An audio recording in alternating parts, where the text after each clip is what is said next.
Le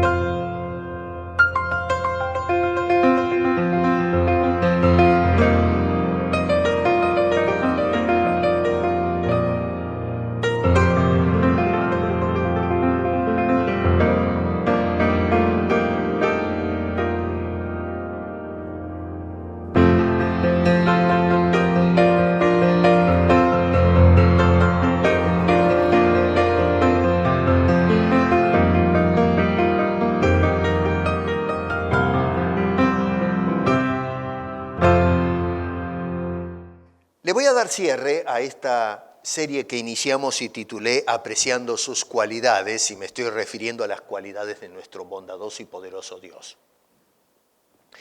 En esta ocasión vamos a trabajar un poco con el Salmo 96 y voy a hablar un poco del contexto que inspiró este salmo, que es muy importante para que apreciemos lo que dice este hombre, David. Lo van a encontrar en Primera de Crónicas, otra vez, en el capítulo 16, ese salmo. Lo voy a leer porque vale la pena. Pongan atención, síganme con sus ojos. Es muy hermoso. Y nos dice David, cantad a Jehová cántico nuevo. Cantad a Jehová toda la tierra. Cantad a Jehová, bendecid su nombre.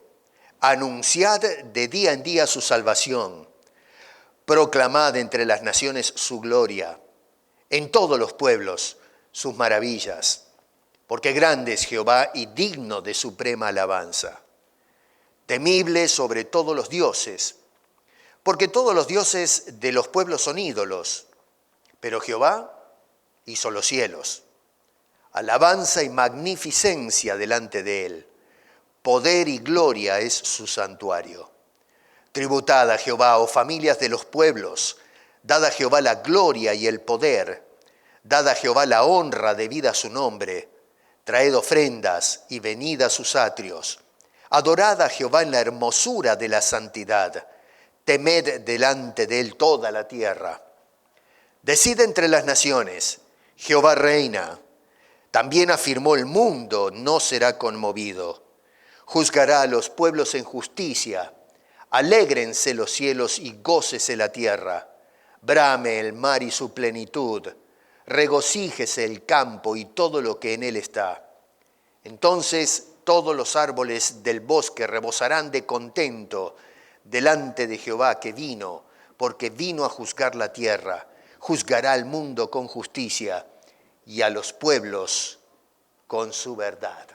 Padre, gracias por esta hermosa palabra, este hermoso salmo que inspiraste al corazón de David y que quedó perpetrado, quedó guardado, Señor, en el tiempo para que nosotros apreciemos el sentir y el corazón de este hombre que nos hace un llamado a alabarte.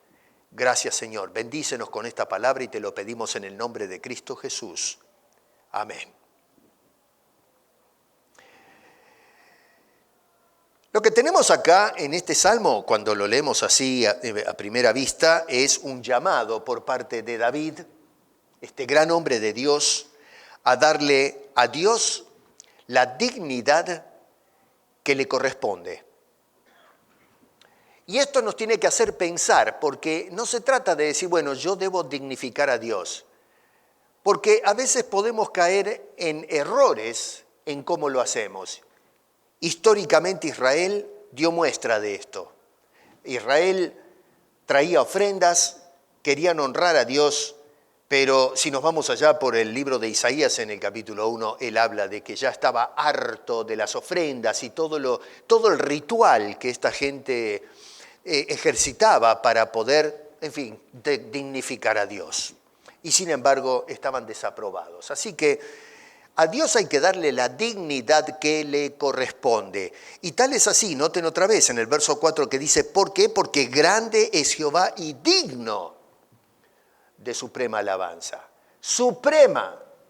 No se trata de unos cuantos cánticos los domingos, sino que toda nuestra vida debe estar entregada a darle a Dios suprema alabanza.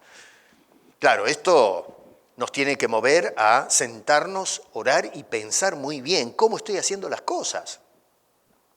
De qué manera mi vida y mi devoción a Dios lo dignifican, Hemos hablado de sus cualidades. Bueno, ¿de qué forma nosotros acentuamos y revelamos y confesamos esas benditas cualidades que Dios ha mostrado, no solamente en la revelación, pero en la forma en que ha tratado y sigue tratando con todas nuestras vidas? Dios es un Dios que continúa activo en cada uno de nosotros. Para poder apreciar este Salmo de David, tenemos que mirar un poquito qué es lo que inspiró a este hombre a decir estas palabras. Porque justamente cuando miramos lo que estaba pasando, es que llegamos a entender qué es lo que movió a este hombre a llamarnos a todos nosotros a elevar nuestras voces en adoración a Dios para dignificarlo como corresponde. Históricamente, si hay algo que llevó al empobrecimiento espiritual de la nación de Israel, en la etapa de la monarquía temprana o joven, en los tiempos de Saúl, fue justamente la falta de interés en las cosas espirituales de ese rey, llamado Saúl. Conocemos más o menos la historia. Era un hombre que buscaba a Samuel, el profeta, y buscaba envolverse con algunas personas porque estaba más interesado en su reputación que en la reputación de Dios. Estaba más concentrado en su propia dignidad real que la dignidad del Rey de Reyes, del Dios Todopoderoso que describe ahora David. Así que un hombre que estaba despreocupado, y parece mentira, pero esto es contagioso. El hombre que tenía que ser un ejemplo para la nación de devoción espiritual fue un hombre que no tuvo mayor interés y por lo tanto llevó o arrastró a la nación a ir perdiendo el interés por las cosas de Dios con la dedicación que correspondía. Y tal fue la gravedad del asunto que incluso el arca, que representaba la presencia de Dios en medio del pueblo de la nación, había quedado abandonada. Nosotros nos vamos al libro de Crónicas, la primera, y se nos dice que los filisteos secuestraron el arca. El pueblo de Israel se trenzó en guerra con estas personas, no estaban andando bien con Dios. Ellos fueron a buscar el arca pensando que teniendo el arca en medio contaban con la presencia de Dios y que iban a ganar la guerra contra los filisteos. Y la cosa es que Dios no movió un dedo y terminaron derrotados pero completamente. Y lo peor de todo, y esta fue la tragedia, es que secuestraron el arca. Así que los filisteos se llevaron este símbolo, no porque tenían interés en centrar la vida nacional en el Dios de Israel, sino porque era un trofeo de guerra. Y por supuesto era un artículo de lujo, ¿no? Estaba toda bañada en oro, una cosa tremenda. Así que se llevaron esto como un despojo de guerra. Bueno, con Dios no se juega. No les fue bien. Nos dice la Escritura que empezaron a padecer las 1001 los filisteos, y es por eso entonces que se la sacaron de encima el arca. Eventualmente, para no extenderme mucho, esa arca fue a parar a la casa de un tal Aminadab en Kiriat Arba, que es por allá en la región de Hebrón, al sur de la ciudad de Jerusalén en aquellos días. Y con Saúl entonces no había un interés de ningún tipo o un esfuerzo para poder ir a rescatar el arca y traer la presencia de Dios al medio del pueblo. Una persona que realmente no podía, dormía tranquilamente a la noche, sabiendo que el arca estaba en donde no correspondía estar. Un hombre que se había desligado de este asunto tan serio, que es considerar que el centro de la vida nacional es y debe ser este Dios que merece toda dignidad. Saúl se desinteresó, se desconectó completamente de este asunto y entonces terminaron siendo una sociedad sin Dios, abandonada, una sociedad que otra vez había dejado que esa arca que representaba esa presencia de Dios quede en cualquier otro lugar, entre los paganos, en lugar del medio de su pueblo. Yo pensaba cuando revisaba este asunto que nosotros, hermanos, vivimos en una época que vive en esas condiciones. En nuestra sociedad consideramos que Dios es el centro de la atención de la sociedad. Nosotros consideramos que en este país y en nuestra provincia, en esta ciudad, tenemos a Dios como el eje que mueve la sociedad entera. El continente donde estamos viviendo pensamos que le han dado el lugar de dignidad que le corresponde a Dios. El arca de salvación, que es Jesucristo, está metida en el medio de las naciones para representar la presencia de Dios en medio de ellos y gobernando a quien nosotros podemos ir a darle gloria y honra como merece. La sociedad lo que ha hecho es lavarse las manos, lo mismo que hizo el pueblo en los días de Saúl. No tuvieron ningún tipo de interés en las cosas espirituales, no supieron valorar debidamente, darle el peso debido a la dignidad de Dios. Y es por eso que lo tenemos ahí a un costado. No nos interesa. Vamos a buscar a Dios cuando estamos en un problema. Vamos a buscar a Dios cuando necesitamos algún tipo de, intervención sobrenatural para que nos saque de alguna situación complicada.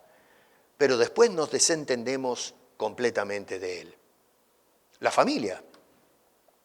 ¿Hasta qué punto metemos a Dios en el centro del hogar? Aquel que maneja las cosas. Hoy más bien lo que queremos es manejar a Dios. Desplazamos, como se hizo en aquella sociedad, desplazaron a Dios a un costado. Tenían a Dios como un trofeo de guerra o una reliquia. En la actualidad sucede exactamente lo mismo. Tenemos hogares que en definitiva multiplicado forman una sociedad, hogares que se han sacado a Dios de encima. Cristo no gobierna, no reina en ese lugar. Y es por eso que nuestras sociedades poco a poco van colapsando, se van viniendo abajo. Nos dice Primera de Crónicas que David se dispuso darle a esa arca abandonada el lugar que le corresponde.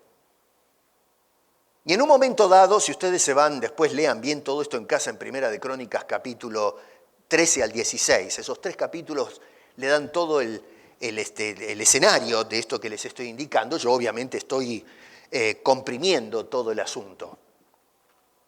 David decide ir a buscar el arca. Y ustedes leen el pasaje bíblico y dice que venían allí con un carro tirado por unos bueyes, venían trayendo el arca a Jerusalén. Y claro, el terreno no era pavimentado, había pozos y piedras y cosas, hacía muy difícil el tirar esos carros. En un momento dado el arca como que parece que pierde el balance y el arca se va a caer de ese carro, de esa plancha. Uno de los hombres de Israel, casi por instinto, cuando ve que se viene el arca, entonces la sostiene con sus manos. Al momento de tocar el arca no cae, pero el Señor sí cae y cae muerto, instantáneamente, fulminado, cayó muerto este Señor. Claro, este asunto, cuando observaron la crisis, la situación, quedaron todos consternados y francamente no es para menos, ¿no? Un hombre que está viendo que el arca se va a caer y por impulso, ¿no?, trata de detenerla para que no se produzca un daño. Este señor lo ven que cae muerto y esto produjo un estupor en toda la gente. Y David estaba allí en medio de ellos. No podían entender qué es lo que acaba de suceder. Y uno, claro, mira el cuadro y dice, pero bueno, ¿por qué este señor tuvo que pagar con la vida? Si están llevando el arca, están haciendo lo que no hizo la generación anterior, y están devolviendo esto que representa la presencia de Dios en medio de su pueblo. Están diciendo a Dios, Señor, hazte cargo. Esto es tuyo, este es tu pueblo, es tu nación, es tu lugar. Están queriendo devolverle a Dios la dignidad que corresponde. Tú debes ser el centro, la columna vertebral de la nación. Y cuando alguien intenta ayudar a algo que puede ser una catástrofe, el juicio de Dios cae sobre esa persona y se termina allí el asunto. ¿Qué hizo de mal este hombre? ¿Cuál es el problema para que una persona caiga así? Bueno, lo que pasó en este asunto, y por eso es importante mirar el contexto de las cosas, es que el transporte del arca lo estaban haciendo personas que no estaban autorizadas a manipular las cosas sagradas. Dios le había dicho a la nación que solamente los levitas debían manejar el arca. Ni siquiera David, los levitas. Y sin embargo, en el entusiasmo y con todas las buenas intenciones, cargaron el arca, quisieron darle el lugar a Dios que le corresponde, pero estaban transportando el arca personas que Dios había dicho no tienen autorización de mi parte de ministrar el arca y el tabernáculo, todo lo que tiene que ver con el culto a Dios. Por eso se había establecido un sacerdocio. Y los levitas era la tribu de la cual se escogía, ¿no? Se usaba, era la tribu sacerdotal de la nación. Ellos eran los que tenían que hacer esto. Claro, vuelvo a repetir, la intención es buena, pero no se siguieron las órdenes de la palabra de Dios al pie de la letra. Hermano querido, cuidado con esto. Nosotros podemos tener todas las buenas intenciones de dignificar a Dios, pero tiene que ser según su voluntad, no la nuestra. No podemos agarrar y decir, bueno, yo voy a adorar a Dios, y esto lo he dicho muchas veces, como yo quiero. No, Señor. No, a veces no nos entra en la cabeza. Este Señor, Dios había dicho, cualquier persona que no sea de la tribu de Leví se meta a tocar estas cosas, va a pagar con su vida. Y eso es lo que sucedió. Claro, uno puede reclamar, bueno, pero es que el hombre no sabía. Bueno, el hecho que uno no sepa no tiene nada que ver con lo que es el propósito y voluntad de Dios. Con Dios no se juega. Con Dios las cosas son serias. De ahí que tengo que, antes de aproximarme a hacer algo a la presencia de Dios, tengo que informarme con las Escrituras si lo que estoy haciendo es lo que Dios acepta de mí, lo que Él quiere de mí, lo que está de acuerdo a su voluntad, no lo que yo pienso que debería aceptar Dios. Hemos visto las cualidades de Dios y debemos tener conocimiento de esas cualidades para saber cómo aproximarnos correctamente a la presencia de ese Dios. Hay mucha gente en la actualidad, en las iglesias y fuera de ellas, que tienen muy, pero muy buenas intenciones en cuanto al servicio a Dios, el acercarnos a Dios, pero no se puede reemplazar la voluntad de Dios que nos ha revelado a través de su palabra. Es menester que entendamos las cualidades de ese Dios para aproximarnos como corresponde. Y una de las cosas que nos dice la Escritura, que es fundamental, es que para acercarme a ministrar a ese Dios tengo que hacerlo a través y por medio y en el nombre de nuestro Señor Jesucristo. Nadie puede acercarse a Dios prescindiendo del Salvador. Pero yo tengo las mejores intenciones, está bien. Eso está bien, pero usted tiene que dar los pasos debidos. La intención tiene que ir acompañada con la obediencia a la voluntad de Dios. No se trata de tener buenos sentimientos, sino tener una actitud de sumisión a la palabra de Dios, a la voluntad de Dios. Y solamente podemos tratar con Dios a través y exclusivamente de la persona de nuestro Señor Jesucristo. No hay otra manera de tratar con Dios. Cualquiera que toque las cosas sagradas, prescindiendo del camino correcto a Dios, paga con su vida. Y acá no estamos hablando que usted, por ejemplo, se puede caer muerto en el suelo, que puede ser, pero estamos hablando de la vida eterna. La eternidad pasada en el infierno, por no darle a Dios la dignidad que le corresponde. No lo que yo pienso que debería darle, sino que lo que a Dios le corresponde por ser Dios Todopoderoso. Esto despertó, este incidente, un temor terrible en todo el pueblo, y de David ni hablar, temblaba como una hoja en el viento este señor. Y tal es así que en lugar de llevar el arca esa a Jerusalén, dijeron, no, mejor quedémonos piola porque esto no funciona. Y entonces llevaron el arca a la casa de un tal Obed-Edom y estuvo allí por 3 meses. Y resulta que mientras el arca estuvo en casa de este señor, nos dice el texto que en Primera de Crónicas que prosperó no solamente Obed-Edom, sino toda su hacienda. Se llenó de plata el hombre. Dios bendijo el hogar y las posesiones de este señor a quien le llevaron el arca. Así que, quiero que observen entonces que la revelación nos muestra que tener el arca, la posesión de ese instrumento, no era un problema. Al contrario, es importante tener el arca. El problema estaba en la falta de comprender cómo se debe tratar esas cosas sagradas, que no debía ser cualquiera, sino un levita el que tenía que manejar ese instrumento que manifestaba la presencia de Dios en medio de ellos. Bueno, al fin, después de ese tiempo, David se dispone a agarrar otra vez e intentarlo y llevar el arca a Jerusalén. Así que hace todos los arreglos y entonces sí, ahora, miren ustedes lo que nos dice Primera de Crónicas 16:1, dice, así trajeron el arca de Dios y la pusieron en medio de la tienda que David había levantado para ella y ofrecieron holocaustos y sacrificios de paz. Y noten el orden, primero los holocaustos que trata con el tema del pecado y luego el sacrificio de paz, no al revés, porque había que arreglar las cosas con Dios. Y entonces, dice, eso lo hicieron delante de Dios. Y el verso 4 dice, y puso delante del arca de Jehová ministros de los levitas. ¿Sí? Se le prendió la lámpara. Aprendió el asunto. Probablemente David habrá, no sé, no se dice nada, pero se habrá sentado a pensar, ¿pero qué pasó acá? ¿Cómo es que este hombre se murió así? ¿Qué es lo que hicimos mal? Nuestra intención era traer a Dios y meterlo en el medio. Bueno, al punto le cayó la ficha a este hombre y se dio cuenta que estaban haciendo las cosas mal. La intención era buena, pero no los procedimientos requeridos por Dios. Así que ahora hace los ajustes y el arca llegó a su lugar, se puso en la tienda que había levantado David y los que ministraban no era cualquier persona, sino ahora el personal que Dios había establecido por su propia voluntad. Y ahí entonces pudieron adorar a Dios como corresponde. Es decir, que al fin entendieron que con las cosas de Dios no se juega. Hermano querido, escúchame bien, con las cosas de Dios no se juega. El mismo Dios de aquel entonces es el mismo Dios a quien nos presentamos a través de Jesucristo y con ese Dios no se juega.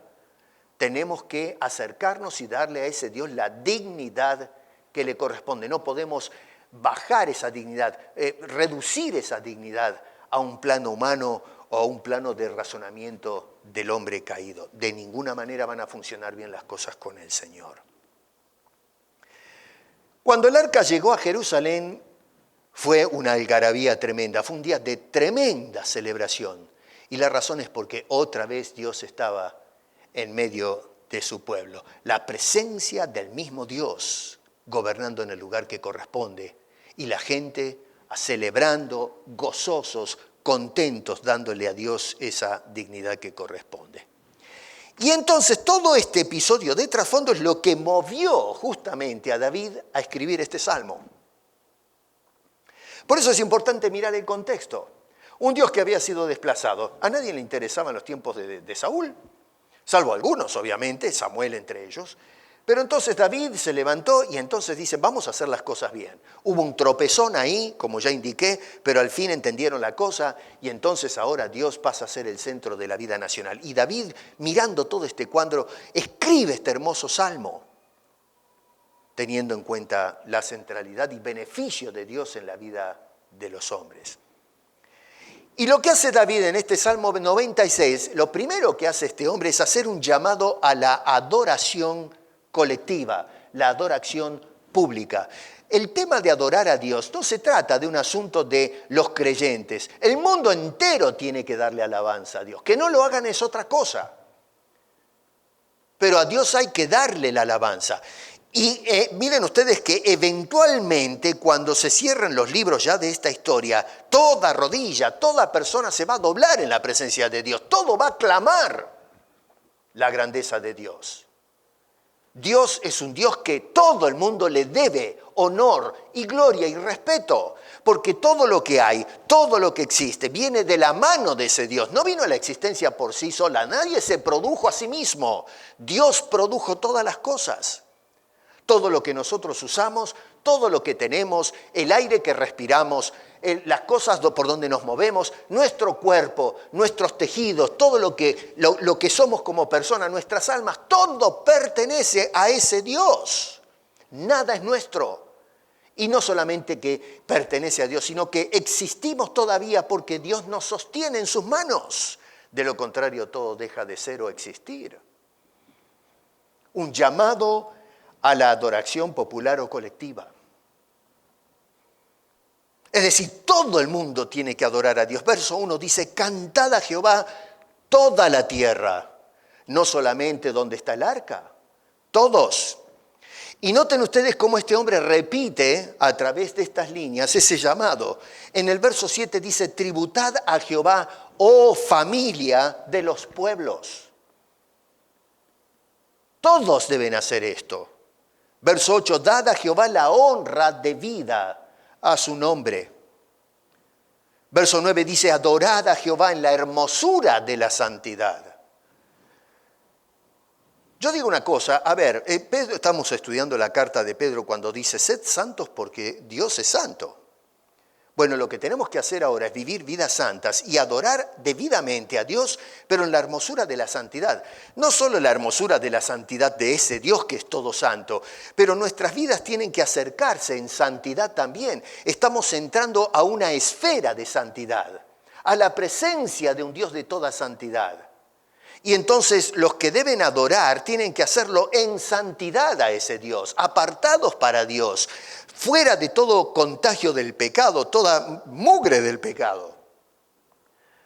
A veces, como hacía Israel en la época de debilidad espiritual, sí, claro, ellos se presentaban en el atrio, en el santuario, traían las ofrendas, hacían todos los rituales. Y Dios miraba las cosas y dice, pero el corazón de este pueblo está lejos de mí. Este pueblo no es un pueblo digno, un pueblo santo. Por eso el Señor los llama a que limpien el pecado. Si es así como la grana, que puedan ser emblanquecidos como la nieve. Porque estaban podridos por dentro.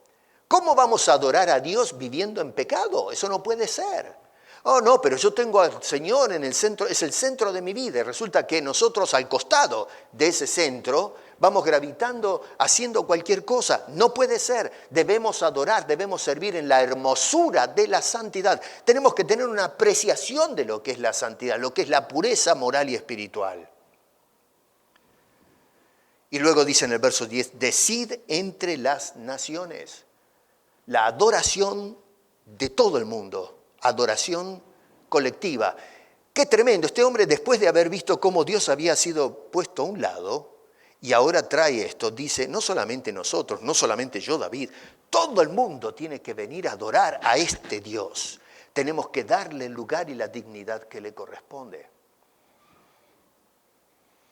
Número 2, David nos hace un llamado a reconocer la grandeza de sus cualidades. Porque, a ver, nosotros venimos a adorar y ¿qué hacemos? ¿Cómo lo vamos a hacer esto? ¿De qué se trata esto de acercarnos a Dios?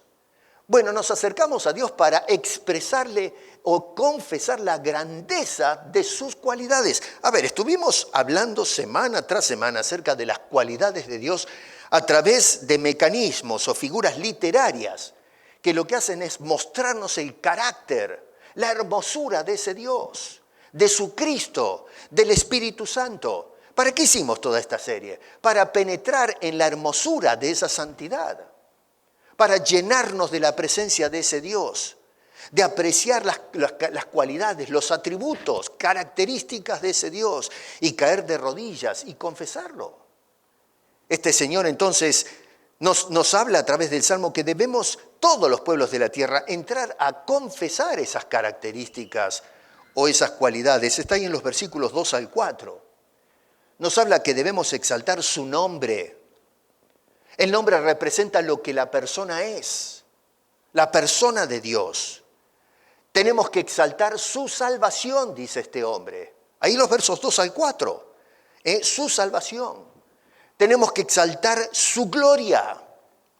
Tenemos que exaltar sus maravillas, sus obras, sus portentos. Voy a presentar una serie acerca de los milagros. Hoy los milagros se toman para la chacota, por ejemplo, cualquier cosa. Y nunca nos preguntamos, bueno, pero a ver, ¿para qué hizo Dios milagros? ¿Qué despierta en mi corazón esas maravillas que hizo Dios en el tiempo? ¿De qué manera me mueve a mí adorar a ese Dios cuando contemplamos sus obras, sus milagros, sus portentos? No es para taparnos la boca y decir, ¡milagro! No, es mucho más que eso. El milagro es algo que nos muestra de aquel que lo efectúa y entramos a su presencia para decir, tú eres un Dios grande. Y luego dice su dignidad. La dignidad, Dios es un Dios digno, merece todo esto y mucho más. Y ahora ese Dios que había sido abandonado, ahora acepta esto que se está haciendo y está en medio de su bendito pueblo. Y están gozándose. Y este hombre nos llama entonces a reconocer todas esas cosas gloriosas que vemos en el Señor. ¿Y por qué razón debemos hacer esto? Dios es un Dios digno. Pero dice además en el versículo 10, en la primera parte, porque Dios es rey. Dios es rey, David es el rey en este momento, pero este hombre reconoce que hay uno sobre él. Y este hombre dignifica al rey, al Señor. No podemos esperar eso de la sociedad sin Cristo, pero nosotros sí hemos sido llamados a exaltar al rey. Cristo es rey, Cristo es el Señor. Y número 2, dice el versículo 10 en la segunda parte, porque Él es juez. Él va a juzgar. No solamente juzgó a Israel cuando hizo las cosas mal, pero cuando hizo las cosas bien juzgó que era correcto y bendijo al pueblo. Dios envió a Jesucristo para juzgar el pecado. Y va a volver otra vez Jesucristo, pero ahora para juzgar a los pecadores que no hicieron caso de las advertencias, de juicio y de la invitación gratuita de salvación que ofrece Dios por gracia. Cualquier persona que se ría o haga mofa de esa obra que hizo Dios a través de Jesucristo para salvación, esa persona va a tener que pagar las consecuencias. Nadie puede burlarse de Dios. Podrá tener buenas intenciones, pero definitivamente quien rechace la voluntad de Dios se mete en serios problemas. Y otra vez ese Dios que juzga, nos dice acá David, es el Dios que realmente va a juzgar a aquellas personas que no presten atención y sigan el patrón que nos trazan las Escrituras en cuanto a la adoración y la dignificación de este Dios. Y número 3 nos indica la manera de hacerlo. Tenemos una clase de pedagogía de cómo se debe dignificar a Dios. Y nos dice este hombre, versículos 1 al 2, que debemos hacerlo cantando. Cantando. Miren, si hay algo en lo cual nos podemos unir cuando se trata de cantar a Dios, es el canto, cuando se trata de alabar a Dios. Cantamos los de buena voz y los de mala voz. Hay algunos que cantan pero fatales, ¿no es cierto? Pero ¿se dieron cuenta que cuando cantamos todos juntos sale bien? Usted no escucha, oh, pero esto salió, son todos unos brutos cantando, ¿no? Gallos afónicos. No, se escucha hermoso. Es interesante cómo se asisten las voces y yo no sé qué es lo que, no entiendo nada acerca de la física, ¿no? Cómo es el sonido, pero parece que todo lo que está torcido y qué sé yo se endereza, todo sale hermoso y escuchamos un coro celestial. Y créame, hay algunos que son, pero terribles para cantar, terribles. Y sin embargo, sale hermoso. Dios nos dio a los seres humanos una habilidad para adorar a Dios a través del canto. Yo he leído algunas poesías en donde se habla de cómo la naturaleza alaba a Dios, los pájaros. Sí, cierto, si hay algo que me gusta a mí de la primavera es cuando los pájaros que han invernado o se han ido al sur por causa del frío, en fin, vuelven otra vez a este terruño y los escuchamos cantar, y qué hermoso. Hay uno que no me gusta, hay uno que el ruiseñor, ese que es ustedes no sé si alguna vez escucharon en la primavera a las 3 de la mañana, 3:30, que empieza un pajarito a cantar, da ganas de agarrar esas ondas y decirle, cállate, que todavía queremos dormir un poco más. Y todos los días, parece que tengo uno ahí en mi casa que yo no sé, pero parece que le pasa la herencia a sus pichones porque siempre se paran en el mismo árbol, en la misma rama, en la ventana de mi casa a cantar todos los años.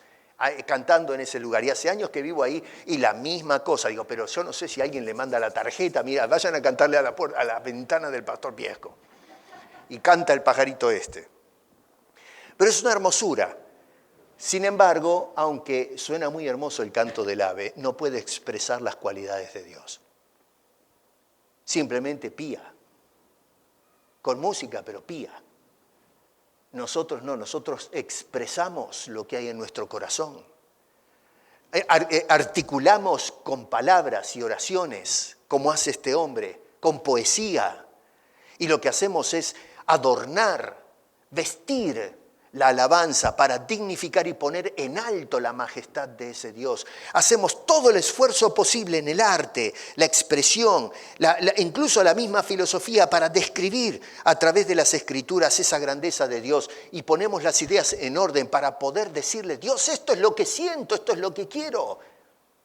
Y entonces agarramos todas estas máquinas y instrumentos, nos hacemos hábiles, entendemos la dinámica de cómo funcionan y hacemos esta orquesta para poder expresar eso a Dios. Cantamos con todo nuestro ser, alabamos a ese Dios.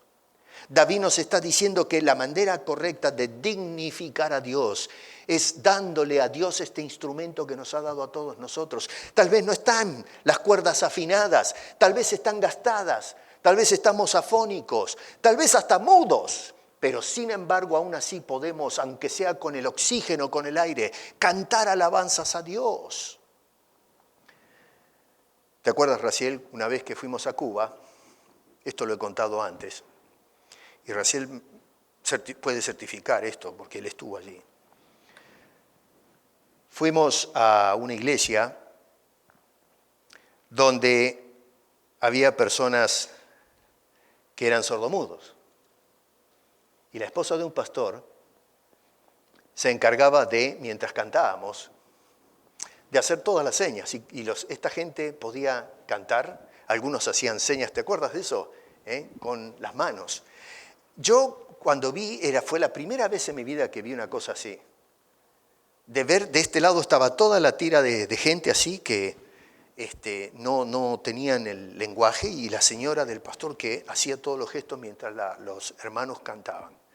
Y yo miraba eso y decía, pero qué cosa tremenda ver a estos señores moviendo los dedos y qué sé yo, y expresando, y después los gestos del rostro lo hacían con un gozo. Y a mí eso se me quedó pegado. Y yo después decía, pero dígame una cosa, ¿ustedes cómo hacen? Después de que terminó el servicio, me llamó la atención, digo, pero ¿cómo hacen ellos para cantar si no escuchan?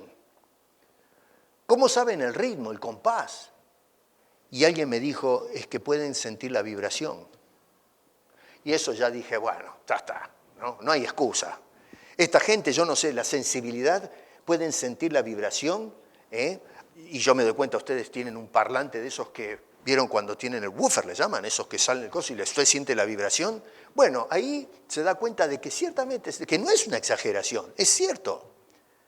Y yo veía a esta gente con esa que uno dice impedimento, pero de impedimento no tiene nada porque le daban con todo. Es más, las expresiones del rostro eran más efusivas que las del resto.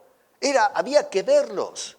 Cantaban, aunque no tenían la voz, no tenían el oído para escuchar. Qué hermoso que era eso, qué recuerdo, siempre me quedó esa imagen. Lo he dado testimonio de eso porque es algo precioso que experimenté en uno de esos viajes. Dice este hombre que debemos alabar cantando. Y luego, ¿qué tipo de canto debe ser? Un cántico nuevo.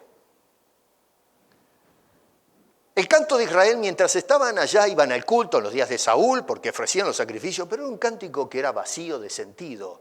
Pero oigan, si tenían el arca afuera, ¿qué es lo que estaban haciendo? Sí, cantaban macanudo, pero ¿y qué hacemos con eso? Si Dios está desplazado a un costado. Pero ahora que trajeron el arca, dice, cantemos otra vez y cantémosles un canto nuevo. Eso amerita inspiración, estudiar, contemplar a Dios y escribir de nuevo. Nosotros los cristianos hoy tenemos un canto nuevo. Tenemos cantos más amplios que los que cantaba David, porque somos testigos históricos de que Cristo vino ya a salvarnos. Podemos hoy cantar cosas que David a lo mejor no podía cantar, porque todavía no llegó a entender lo que nosotros hoy entendemos por causa de la historia y la revelación. Hoy podemos hablar de un Cristo que ya nos salvó. Podemos cantar acerca de la comunión en la iglesia, los hermanos. El hombre podía cantar en lo que iba a venir, pero nosotros cantamos de lo que ya fue y lo que es y lo que será. Es algo hermoso. Y un día en el cielo vamos a cantar un nuevo cántico, canto nuevo. Quizás acá extiendo un poquito el significado exegético del texto, ¿no? Pero A los de la música les animo que escriban música. Anímense a escribir música. Desafíen el Espíritu Santo que ustedes tienen, porque lo veo. Oren y digan, Señor, dame un canto nuevo. Y escriban. Cantemos lo que ya se ha escrito, alguien lo hizo. Pero los desafío. Denle para adelante. Digan, Señor, ayúdanos a cantar algo nuevo. Miren la Escritura y saquen algo. Hagan música. Dejen que Dios los use para inspirarnos a nosotros. Y métanos en la hermosura de la santidad para exaltar con cántico nuevo a ese Dios. Acá estiro un poquito la interpretación, no es de eso de lo que está hablando David, pero tal vez lo hago fuera de contexto para desafiarlos a eso. Un cántico nuevo. Tratemos de ver qué hacemos, a ver qué hace Dios con nosotros y que otros vengan a tomarnos prestado los cantos a nosotros. Piénsenlo, hermanos, un desafío en el Señor, algo hermoso. Cántico nuevo, un canto no solamente nuevo, sino conjunto. Todos, dice este hombre. Todos debemos cantar. Estamos en los versos 1 y 2. Dice, cantad a Jehová toda la tierra. No se acepta personas en la manera de pensar de David teniendo a Dios en el medio y contemplando su hermosura. No se acepta a nadie que quede callado. Tendría que eso inspirarnos a abrir la boca y cantar con fuerza. Todos, hasta los mudos, hasta las piedras. Cantar a Dios. Un canto de bendición. Un canto que habla bien de Dios. Eso quiere decir bendecir, hablar bien de alguien. En este caso dice cantad a Jehová, bendecid su nombre. Y para eso tenemos que conocer a Dios. ¿Cuáles son sus cualidades? ¿Cómo voy a hablar bien de Dios a través del canto si no conozco la doctrina acerca de Dios? ¿Quién es Dios? ¿Qué hace Dios? ¿Cómo se articula su gracia en nosotros? ¿Cómo Dios se manifiesta en nuestras vidas? Y eso lo aprendemos a través del estudio de la palabra y luego la aplicación, el estándar de todos los días, ¿no es cierto?, de la palabra de Dios. Cómo influye en mi propio crecimiento, en mi desarrollo espiritual y en esa experiencia diaria de la palabra de Dios y la comunión con el Padre. Ahora puedo entonces hacer esto que dice este hombre, puedo hablar a través del canto y bendecir, hablar bien de Dios. A veces yo escucho hoy algunas de las músicas que, ya sea por el ritmo o la letra o lo que sea, que no se habla bien de Dios. Al contrario, se lo deshonra a Dios. No estamos adorando en la hermosura de la santidad, como entendía David. Número 1, cantando. Número 2, debemos hacerlo testificando. Dice este hombre en el verso 3, proclamad. Proclamad entre las naciones su gloria, en todos los pueblos su maravilla. La testificación es una manera de darle gloria, dignidad a Dios. Es cuando ya no solamente le confesamos a Dios lo que nosotros estimamos de Él, pero luego ahora nos damos vuelta y le hablamos a los otros de ese Dios. Es uno que va en dirección hacia arriba y ahora va hacia los costados. Empezamos a decirle a las personas, mira, escúchame bien que tengo algo que contarte. Te voy a hablar de mi Dios. Te voy a hablar de su gloria, de sus maravillas, de su dignidad. Voy a hablarte de su Cristo que vino a dar la vida en la cruz para darte salvación y vida eterna. La testificación es una manera de alabar a Dios, de exaltar a Dios, de darle la dignidad que le corresponde, hacerle entender a estos pedazos de bruto que a veces piensan en cualquier cosa, decir, pero por favor abre tu cabeza y mira la grandeza de este Dios, que es el centro de nuestras vidas. ¿Testificando de qué? Dice este hombre, de su salvación. Y tiene que ser una testificación constante, dice cada día, testificando a Dios cada día. A veces testificamos de vez en cuando. Y no solamente tenemos que testificar de boca, pero acá estamos mirando cómo testificaron con las acciones. Lo que dijo David es, esto no se debe hacer, hicimos lío, ahora tenemos que hacer esto otro, e hizo lo que corresponde. Y al fin pudieron entonces adorar a Dios en la forma de vida, en la forma correcta. Tenemos que acompañar con lo que sabemos los pies que viven y caminan eso que hemos aprendido de su palabra, vivir el cristianismo tal cual debe ser vivido. Debemos testificar de Dios todos los días, cuando vas a trabajar, cuando estás en casa, entre tus hijos, con tu esposa, tu esposo. el vecindario, cuando estamos en la calle, cuando estamos en el restaurante, en algún espectáculo público. Siempre tenemos que dar testimonio, debemos ser un pueblo santo en medio de una sociedad corrompida. Sed santos porque yo soy santo. Eso es testimonio en la sociedad. Tenemos que darle testimonio sin discriminación. Dice, a todos. A todos. No ser selectivo, decir, bueno, a este le voy a hablar, pero a este no. No me gusta, no me cae, distinta raza, distinta cultura, es un inmoral, un cochino, qué sé yo, no, paso de largo. No, Señor, a todos. No se tiene que salvar nadie. Tenemos que mostrarle al mundo nuestro Señor Jesucristo. Tenemos que hablar de Él a toda persona. Hoy con todo este asunto de la pluralidad de género y qué sé yo, he escuchado a personas decir, yo con este no me junto. Pero ¿cómo? ¿No necesita Cristo? ¿No necesita la salvación esa persona? ¿No necesita escuchar el Evangelio?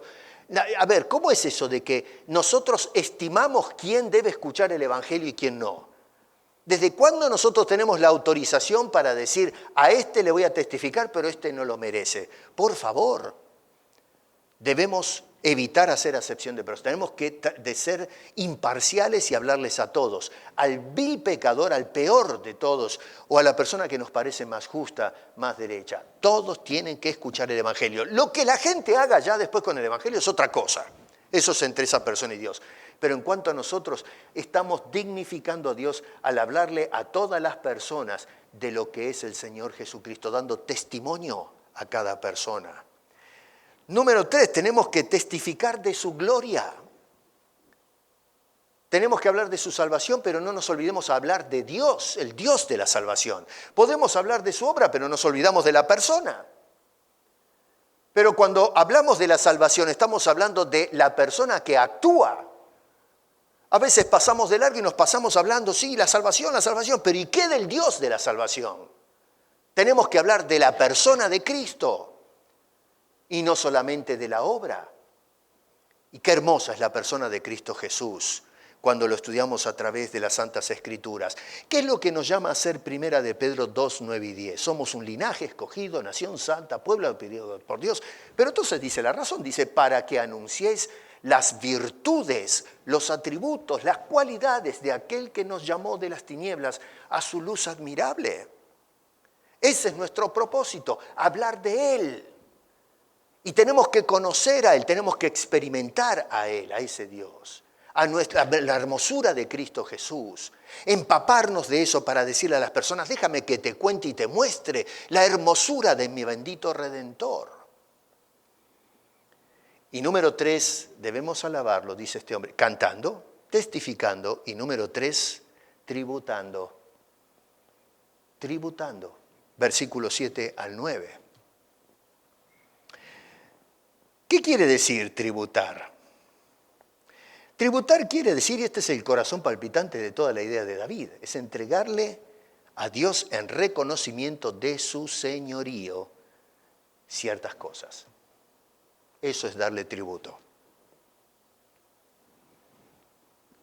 Usualmente pensamos, habla de ofrenda, por supuesto, pero nos quedamos en el tema monetario cuando se trata de tributo. Pero cuando alabamos estamos tributando a Dios. El darle nuestros talentos, nuestras voces, eso es darle tributo. Es darle a Dios lo que le corresponde. Así que tenemos un llamado a darle tributo a Dios. ¿De qué forma? Con tu vida. Nuestras vidas deben ser un tributo a Dios. Dame, hijo mío, tu corazón, dice la Escritura. Decía el Señor, seguidme, ven en pos de mí. Es darle todo lo que somos al Señor Jesucristo. Pablo decía, ya no vivo yo, mas vive Cristo en mí. Él estaba renunciando a la voluntad de Dios para su vida. No que quedaba despersonalizado el apóstol, pero seguir haciendo Pablo. Pero todo lo que él era en su vida se lo entregaba a Dios. Dice el apóstol San Pablo en Romanos, que ofrezcamos a Dios nuestra vida. Dice, ofrezcamos nuestra vida en sacrificio santo, agradable a Dios, que es nuestro culto racional. Entrégale a Dios tu vida. Número 2, tributando con nuestros hogares. Que nuestra célula hogareña sea un tributo a Dios, que podamos agarrar ese hogar y decir, Señor, esto te traigo, esto es tuyo. Entregarle a Dios nuestros hijos. entregarle a Dios a mi esposa, entregarle a Dios a mi esposo. Qué lindo es levantarse cada mañana y decirle a Dios, gracias por mi esposa. Señor, te la entrego, cuídala. Que podamos entregar a los esposos, Señor, te entrego a mi esposo, te entrego a mis hijos, te entrego a mis padres, los hogares. Entregar nuestro tiempo.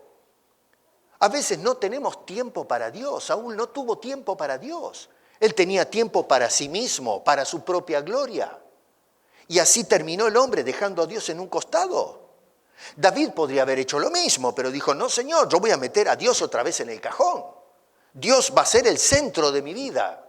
Y trajo otra vez esa presencia de Dios en su vida. Dejó que Dios gobernara sobre él, sobre su pueblo, su casa, su nación. Tenemos entonces que dedicar nuestro tiempo a Dios. Dedicar tiempo a su palabra, a la oración. Ven a la iglesia. Sí, claro que tenemos 24 horas al día y podemos dedicar, hay cierta cantidad de horas al día, más de la cuarta parte que la dedicamos durmiendo, desde ya. Y el resto, cuando nos despertamos, hay que trabajar, 8, 10 horas por día. Ya se nos fueron ahí que, estamos hablando de 20 horas, la mitad prácticamente del día se nos fue trabajando y luego durmiendo. Tenemos otro tanto para comer, para asearnos. Si hacemos la cuenta, ¿cuánto tiempo nos queda del día? Bueno, ¿cómo lo estamos aprovechando ese resto? Es más, cuando estamos envueltos en el trabajo y todo lo demás, estamos dedicando ese tiempo para servir a Dios a través de nuestro desempeño. ¿Trabajamos para Dios o para el ojo? Nos dice este hombre, debemos tributar entonces, tributar a Dios con nuestro tiempo. Pablo nos da ese hermoso consejo, dice, aprovechad bien el tiempo porque los días son malos. Tributad con nuestros bienes. ¿De dónde sacamos el sustento de cada día? Si Dios cierra los grifos y no tenemos más aire o salud, se terminó, no podemos trabajar más. Y no trabajar implica pasar hambre. ¿Cómo nos vamos a mantener? Así que lo que hacemos es todo lo que recibimos del Señor, es lo que dice este hombre, es traer ofrenda a Dios y decir, Señor, todo te pertenece y aquí traigo algo del producto de tu bendición y te la traigo y la pongo a tus pies. Te doy tributo, te doy gloria, te reconozco como el Señor de todo lo que tengo y todo lo que soy. Nuestros hijos, nuestros dones y nuestros talentos. Qué hermoso, yo escucho a estos chicos, chicos, ya no son chicos, ¿no?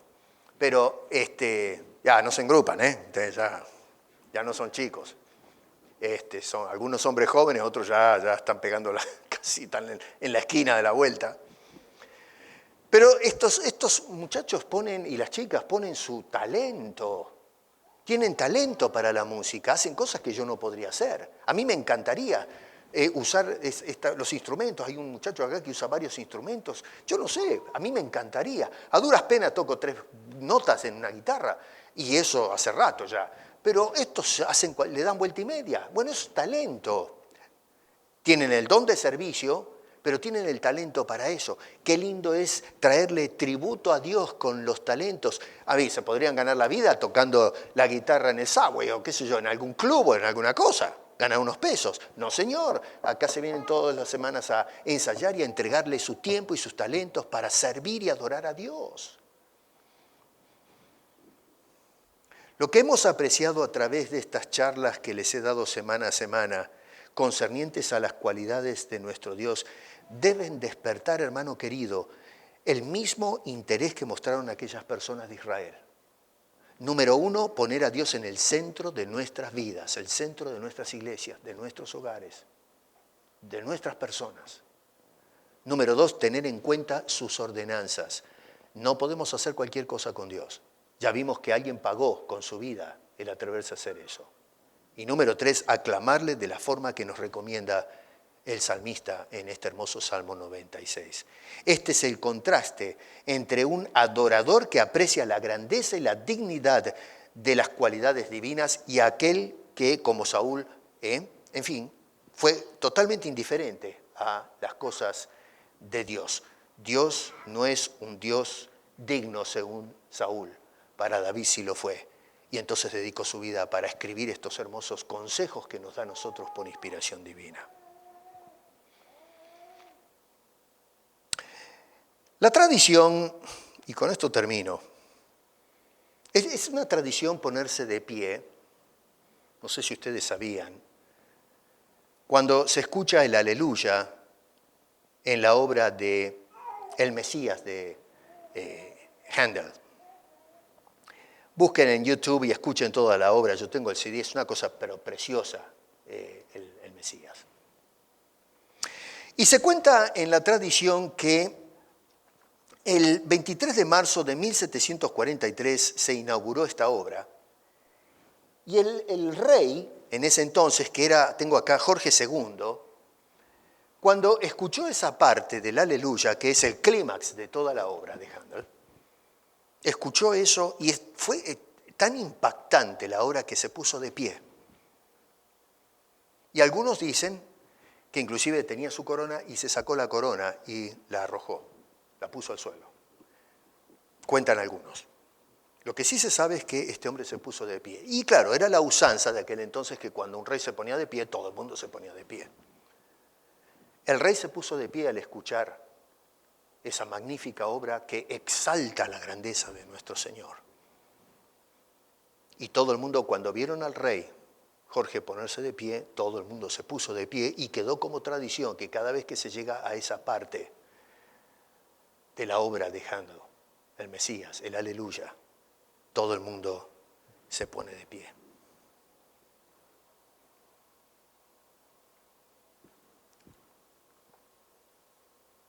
Necesitamos ponernos de pie, hermano.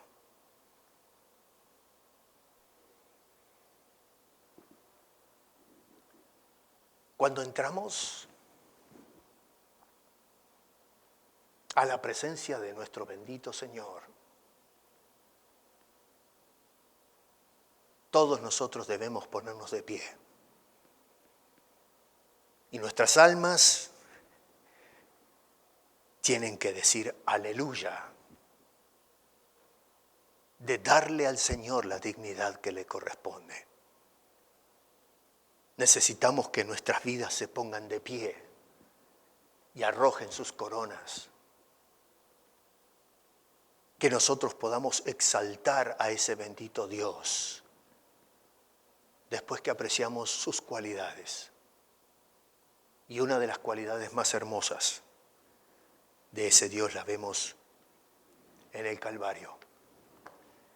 Cuando ese Dios todopoderoso se humanó, cuando Dios envió a Cristo a dar su vida en la cruz para mostrar su carácter, su gloria, su dignidad, con criaturas que no lo merecen.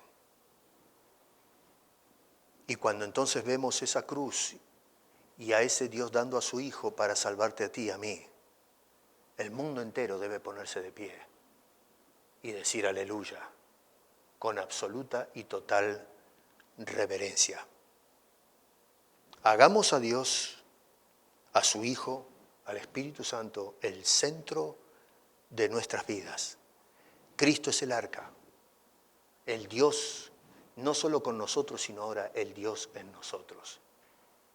Y hagamos caso a David, démosles a ese Dios la dignidad que solo a Él le corresponde. Puestos de pie, levantémonos a hacer esta oración, por favor. Pónganse de pie.